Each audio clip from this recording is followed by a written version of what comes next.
ချစ်ကောင်မပုံရင်လေးပြောပြဟိုးရှိတုံးက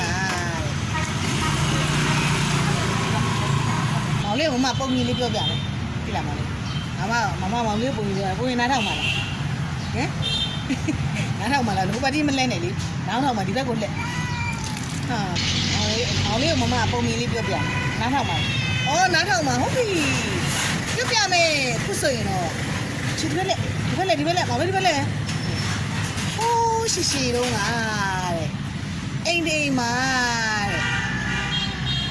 ဟောမမပုံရင်ပြောတာနားထောင်ချင်တာလားအေးပြမှာပေါ့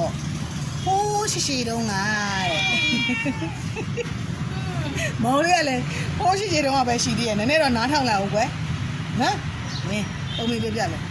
ဟိုးရှိတုံးကတဲ့ဟာဟိုးရှိတုံးကရှိတယ်မောင်လေးပုံရင်လေးကနားထောင်မရလေမောင်လေးကလေးဆိုပုံရင်ကိုနားထောင်ရတယ်လေမောင်လေးလိုလုံးလို့မှမရတာ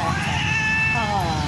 အမကြီးလည်းစိတ်ကနာနဲ့ပုံရင်ပြောရနားမထောင်ဘူးလေအာလက်ခိုက်တာဟုတ်မယ်ပြောအမစိတ်ကနာနဲ့ပုံရင်ပြောပြမအောင်နားမထောင်ဘူးလေကဲခုဆိုရင်တော့ပုံရင်လေးကဒါပါပဲရှင်နားမထောင်တဲ့အတွက်ကြောင့်မို့ပုံရင်လေးကဒါပါပဲ